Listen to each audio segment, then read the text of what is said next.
আসসালামু আলাইকুম। হ্যালো বন্ধুরা, কেমন আছেন সবাই? আশা করি সবাই ভালো আছেন।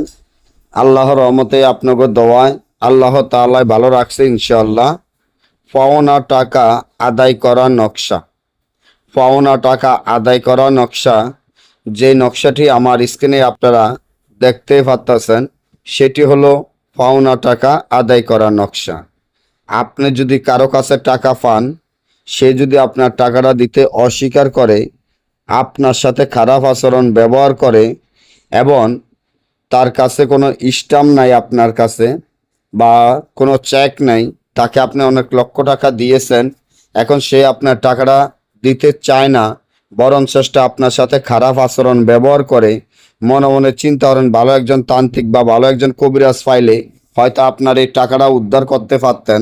তাহলে এখনই আমার এই চ্যানেলটি সাবস্ক্রাইব করেন, লাইক করেন, আপনাদের বন্ধুদের সাথে ফেসবুকে শেয়ার করবেন এই ধরনের ভিডিওগুলা আপনারা নিয়মিত দেখার জন্য।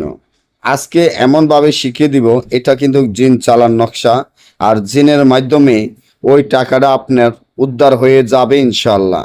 আল্লাহ তাআলার কোরআনের হরফের এই যে তাবিজটি দেখেন, তাবিজটি যেভাবে আছে ঠিক সেভাবে লিখিয়া তাবিজের নিচনে যার কাছে টাকা পাবেন তার নাম, তার মায়ের নাম, আপনার নাম, আপনার মায়ের নাম লিখিয়া এই তাবিজটি যেভাবে আছে ঠিক সেইভাবে লিখতে হবে। নিচনের নামগুলো লেখার পরে এবং 7টা জিনের নাম লিখে দিয়ে তাবিজটি আপনারা যদি শিং মাছের গলায় বাঁধিয়া নদীতে ছেড়ে দিতে পারেন, যার কাছে টাকা পাবেন সে দৌড়ে এসে আপনার কাছে ক্ষমা চেয়ে আপনার পাও ধরে আপনার টাকা দিতে বাধ্য হবে। না বুঝলে বা আমাদের থেকে এই ধরনের কাজ গ্যারান্টি সহকারে করে নিতে চাইলে স্ক্রিনে দেওয়া নম্বরে যোগাযোগ করতে পারেন। সকলে ভালো থাকবেন। আল্লাহ হাফিজ।